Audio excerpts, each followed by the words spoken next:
welcome back to the Sprinklr Coffee Club.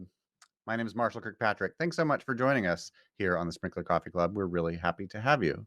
This is a show where we talk about customer experience, digital transformation, marketing, social media, and how we can do all of the above better, smarter together. And I am so excited for this conversation that we're going to have today. Our guest is a consultant in the customer care industry, Tracey Finlay. Tracey, thank you so much for joining us today. You are very welcome. Hello, Marshall. Hello, Tracey. Tracey is doing a second video experience with us here at Sprinklr, and we're so thankful for that. Tracey was one of the panelists along with Maureen Blanford and one of our partners from Twitter on a recent webinar titled Delivering Amazing Customer Care Without Upsetting Your CFO. You can find it on the virtual events tab of the Sprinklr website. It's really a delight to watch, a really fun conversation between some really smart, knowledgeable people. And I'm really thankful for a chance to dig into some details and explore your work and thinking more generally, Tracey. Great. I look forward to it. Can you start us off by telling us a little bit more about the work that you do in the customer care industry? Absolutely. So I started my business around about just over 10 years ago, and I called it Business EQ because I started to delve much more into emotional intelligence and was really interested in behaviors. But prior to that, I'd worked very deeply in contact centers, right the way from being a contact center agent, and then I went up through the ranks to senior roles. And I was always interested in the stuff that wasn't quite working out right. And I became frustrated by the constraints of the way things seem to have to happen in contact centers. So now what I do is I go into contact centers when they're finding that they're frustrated with the same old things going wrong time and time again with agents, motivation, staff turnover, angry customers, increases in complaints, things like that. And I work with businesses who just want to say, we've got all this stuff going on. We know it's not right. Can you just come in and fix it? And then I work with them on what great looks like. And I'll say, just imagine how this could be like this. You could reduce costs because that all happens naturally once you get the behaviors right. And then you start to look at the processes that sit around the behaviors and you work with them, then you start to just automatically save costs. It's almost like a byproduct. You can look at the processes and that sort of thing because you can't not do that while you're working with the teams. So you look through the processes, the systems and all the clunky stuff. But actually by working with behaviors of agents and behaviors of the customers, and you truly listen to what they really want, then great stuff starts to happen. And a lot of the people that I work for, the people that that bring me in, they just want to say, can I just hand it over to you and then just come to me once a week, tell me what you're going to deliver and tell me how it happened, break it down, and then just we work together. And quite often what I originally start off with as a brief, as we go through and things change, then you just update the brief because you actually there's this opportunity now. So it's all about working around the people and then plugging in all the systems, the technology and that sort of thing, and the wider business, bringing it all together to make it work. Wonderful. Oh, I can imagine that that there's all kinds of details that you can dig into and Wow. opportunities that get discovered along the way. I, Mm, and it's good to have that framing in terms of the business impact, right, at the beginning, as well as the need for businesses to roll up their sleeves and really and do the work. I'm hearing, but I want to ask about the customer. And I yeah. know that customer experience, customer centricity, the needs of the customer are something that you so often come back to. Uh, why why does the conversation move so quickly so often to that? And what does that mean to you? Um, what I noticed over the years is a lot of businesses will look inwards. What do we need? What outcomes do we want? Without actually watching how the customer behaves. They'll do surveys based on their needs, so they'll ask specific questions, but then you lose what's going on around it. And I did a blog a long time ago about the power of the however and the little comments and those sort of things, those little things that customers don't even know that they want, but the comments they make and the way they behave and the way they use when they ring up, and you've got the typical IVR systems and those sort of things. Customers will do things and they'll behave in certain ways, and businesses that don't watch those behaviors and listen to them and react constantly are massively missing a trick. Because when you work together with the customer and you work with their behaviors and you truly understand their customer needs, and actually it's not just their needs as a customer, it's their needs in life. It's actually, if you take what people want in a friend, then you will find that it's actually the same. People's needs are very, very similar. I thought I was different, but actually when I started to look into it, I'm like, oh, okay, I've got the same needs as everybody else when you really take it down to the basics. So when customers are calling and seeking support or reaching out through digital channels and have some needs that need to be filled, are you suggesting that they are looking for more than just get in, get out, get the problem solved, and have the transaction end quickly? They are. And yes, they do want their transaction quickly, but they want a whole number of things around that. And they don't realize that they want those things, because around 95% of everything that we do as human beings across the world is driven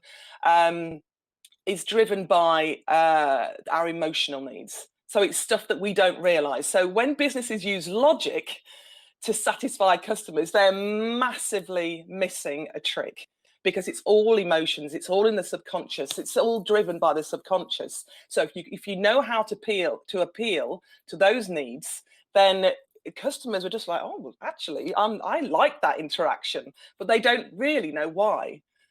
So that's what's really important for businesses to understand. And I look very deeply into customer needs, and I've researched it for years, and to look at what customers really, really want from businesses. And how do you work with businesses to operationalize that? What are some of your favorite methods of listening and learning about customers? So my very, very favorite thing to do is workshops with the customer facing teams.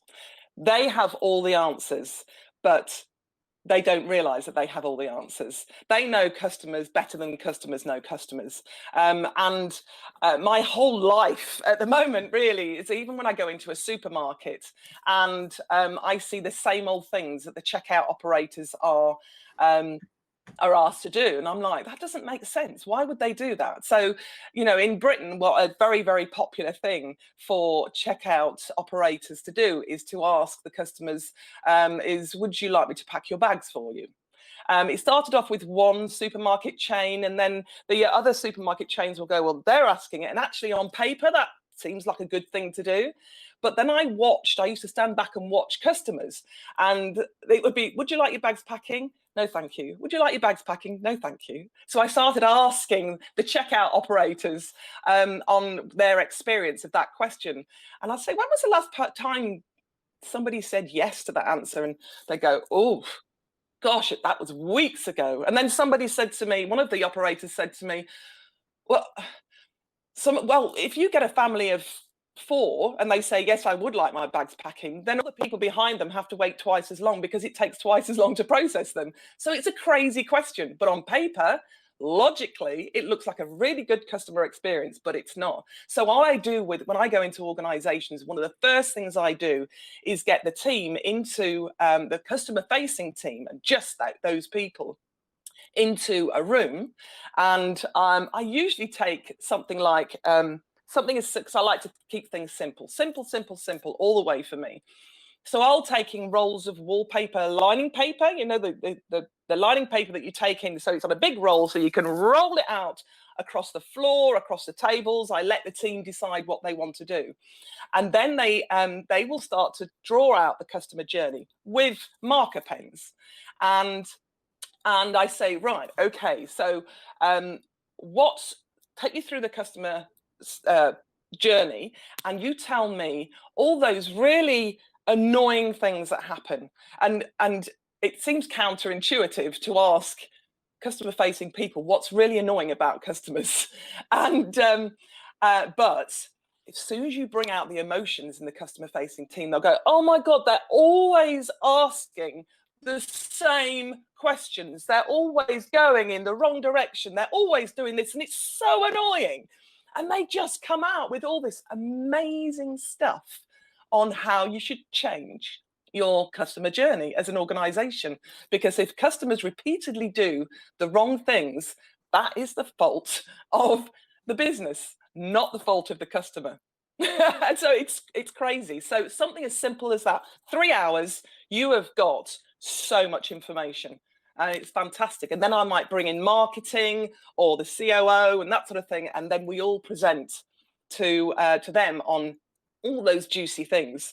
And it uncovers so much. So that's the first thing. And I absolutely love those workshops. Oh, that sounds delightful. Yeah, it's just wonderful. And one of the best things about it is that the customer facing team feel listened to and valued. So that in itself is amazing. And then whoever's responsible for delivery, it can go away and come back to the customer facing team and say, we heard you, this is what we're changing. And actually it makes the customer experience better, but it makes the customer facing people, not just contact center agents, but, I've worked with in the leisure industry, and, they all of a sudden, it's just better for everybody, that everything's so much smoother. And you find that out from customer behaviors, not through surveys, not through bringing in specialists that will do the moments of truth and all those wonderful things, but actually getting the customer facing team really passionate is so powerful. Oh, that sounds incredible.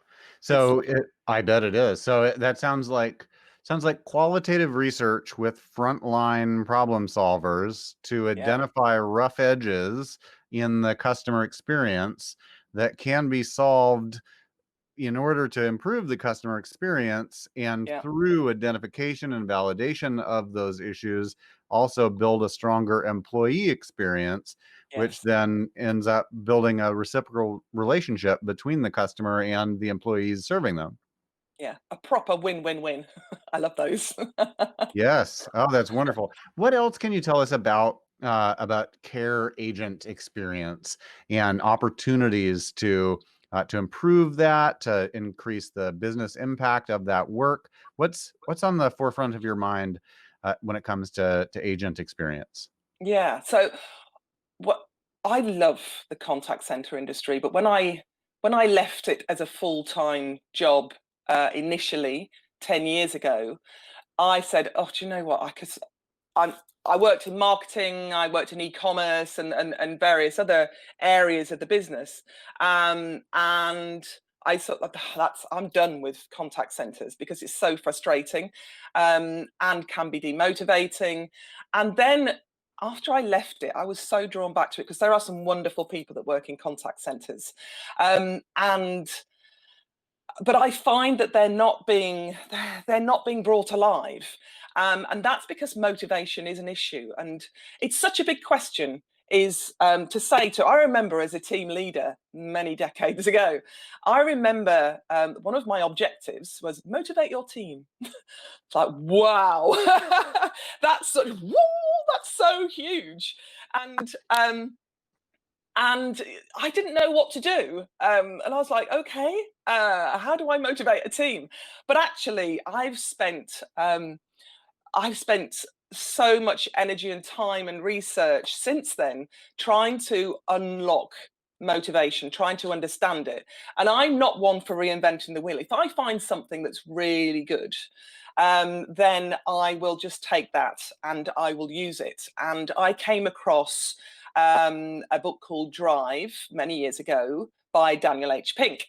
And I'd already read several books on motivation before then. And because I like simplicity, because I know that it works for my clients, it works for me. I don't like to make things complicated. So it was a model of 3 things that motivates people. And I'd gone through a whole process just before then about intrinsic drivers, because things that motivate people have to be intrinsic and not extrinsic. So it's not about donuts, it's not about nights out. They're great, but they're extrinsic. So it has to come from within. And that's what he really focuses on. And the 3 things that that motivate people. And when I looked at myself and what I'd worked out as my intrinsic drivers, I was like, oh my goodness, I'm the same as everybody else. 3 things that motivate all of us are autonomy, so the ability to drive your own environment; mastery, learning and creating new things constantly; and purpose, understanding why you're there, where you sit in the bigger picture. You get those 3 things right, and it's amazing what happens with people's motivation. So when I am writing objectives, I'm like, I need to tick those 3 boxes. I need to tick autonomy, mastery, purpose. I've got to tick those 3 boxes. And that's what I do with all of when I write objectives for the team. And I always make them outcome based. It's so funny when I work with managers, I'll always say to them, do you know what SMART objectives are? And 100% of the time they say, yes, I know what our SMART objectives are. Then I look at the objectives they've written, I'm like, ooh. And so I changed that round a little bit, and I really focused on short-term objectives. So it's not the usual, these are your annual objectives, we're going to get together for once a month, and we're going to have that meeting that both of us dread. Team leader dreads it, or the line manager dreads it, and the person that they are talking to dreads it. So I was like, how do I make objectives work, and how do I make one-to-ones much more meaningful and enjoyable? Because I needed to tick those 2 boxes for them to work. So I often make them short term. So you've got your annual objectives, but then it's, in certain cases, I'm working really closely with somebody, I'm like, right, by the end of today, this is what I want you to be doing. It's a really tiny thing. And then they fix that and go, right, by the end of this week. And it's amazing how we can have these much more meaty conversations. And they're always outcome based. So this is what success looks like. And this is stuff that's been talked about for years. But for some reason, when you get into, when you're doing it, and when a lot of line managers are doing it, then they seem to lose that. So it might be, a lot of objectives may say, review this business case, or write this strategy, or whatever. So, but if you turn it to be into an outcome, the objective will be, you will have written a strategy which will drive that, and that. So you can make it outcome, outcome, outcome. So they know what success looks like. And if they know they've got a line manager, they've got a leader who's really there for them, then it works so much better. So the motivation, autonomy, mastery, purpose, and then really getting the objectives to work for the individual, to make them better. Give them autonomy, give them mastery, and give them purpose all the way through. And I've done it for years. And I love doing it. I love doing one-to-ones, because I go in with a view is, I'm going to make you better. I'm going to make your experience here better by teaching you new stuff, giving you new insights, and helping you out where you're struggling, and actually asking for help myself, because they've often got so many answers, and it makes everybody feel so much better. That was a very long answer. Oh, it's beautiful. It's just beautiful, because it is so hard for so many people to work in a care center. It's a really hard job. Oh my God, it's exhausting. So I wonder, could you give us just a taste, an example of perhaps each of those 3 things? What do you do to help a frontline care agent develop autonomy? Okay. So instead of saying, this is a tiny example. So instead of saying, you will answer the phone, good morning, or good afternoon, name of the business, Tracey speaking, how may I help?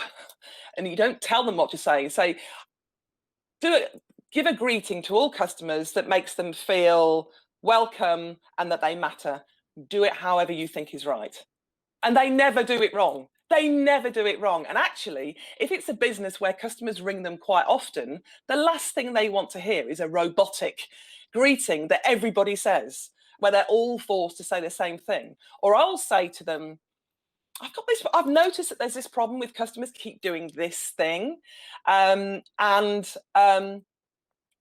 can you come up with something that that solves that problem? So I'll send them away with a little problem and get them to come back to me with a solution. And again, they know their customers so well. If it's a customer problem, they'll come back with a solution and go, can I just try this? And I'll go, yeah, give it a try. Tell me at the end of the day how it went. So that gives them autonomy and that makes them feel valued. And then they may take it to the rest of the team, or I might take it to the COO or whatever. And then they've created something. So that's how I would do that. I'd say, this is the outcome I want to get in the interaction with customers. You think of how you'd like to do it. And if they don't, oh, I don't know, then I'll give them some pointers, but they decide how they want to do it. You give them the problem, you get them to come up with a solution. Fantastic. They don't all have to do the same thing. We're all individuals, and getting them to feel that they do it in their way because they're really good at a particular thing, then that's great. So that's how I would do that. That's beautiful. Okay, how about mastery? What's an example of a way that you would help an agent build mastery? So on occasions, and when I've had a very small team, for example, I might say, I might find that one person's particularly good at writing articles, or they're very creative, or they're really specialist in a particular area. So if the COO says to me, I need this, can you write this thing, or can you do this thing? I might say to that person, let me take some calls. Can you write that? See how you get on. So if you don't know about structure, do this, but if you can write it for me, and I'll get them to do it. So it's something they've probably never been given the opportunity to do before. But what we do is we swap jobs, and that's great fun. And I will often say to the point I was making earlier, I will say to them, we've got this problem, fix it. So, and I often say to them, write that down on your CV as an achievement. Write that down. Keep your CV open so they feel like they're being developed all the time. And a lot of businesses, again, would say, why would you want people to have a good CV? They might leave. It's completely has the opposite effect. And I'll say, right, I'm going to help you as an individual, and I'm going to give you the opportunity to achieve, because so many people get their CVs wrong and they write task. I did this job and this was a task, and this is what I was responsible for. No, achievement. So I give them the opportunity to start to write a list of achievements, and I'm saying, right, what achievements have you done? What can you put down on your CV? How can you make yourself better? And so I give them the opportunity to actually see their achievements, because so many of them already are achieving in so many ways, but they don't actually recognize it as an achievement. So they feel they're being developed as an individual as well. Wow. All right. How about the third one? Purpose. How do Yeah. you help agents develop a sense of purpose? Yes. So one of my recent clients, they asked me to redefine the contact center. What should they be? And I wanted to turn them from a bunch of people who fix problems and provide a service to a bunch of people who go back to marketing, and they will go back to the customer research team and those sort of things, and they will call a workshop and they'll say, right, this is what we're finding. And that's when they start to learn that that's what they're there for. They're there to eliminate the problems by feeding back and going back to the people that are creating the problems. And in many cases, because actually the wording on the website wasn't clear enough, there may be some small print that wasn't seen, but what they'll be saying is, we've identified this problem. We know it's a continual thing that keeps happening. Noticing that, because you know that thing you introduced last week, customers keep doing that. And that is driven by the customer care team and not driven by marketing or product. Say, right, so we've come to you, we're holding a workshop, tell us what you think. And then they go away and they fix it and it never really comes back. So if it's something that's driven by the customer care team and you redefine the role of customer care, which is to eliminate the reasons that customers have to get in touch, then they understand where their purpose is. They're not just there to at the bottom of the pecking order, because it's often they're putting to the side and it's just like, well, if problems happen, then the care team sort it out. Actually, no, the care team identify it and they're looking out for it, and then it switches around. So they understand their purpose. Tracey, that is beautiful. That is just wonderful. You are out there changing the world one care agent at a time. Yeah, One care team at a time. I'm so passionate about, as a customer, I get so frustrated every day.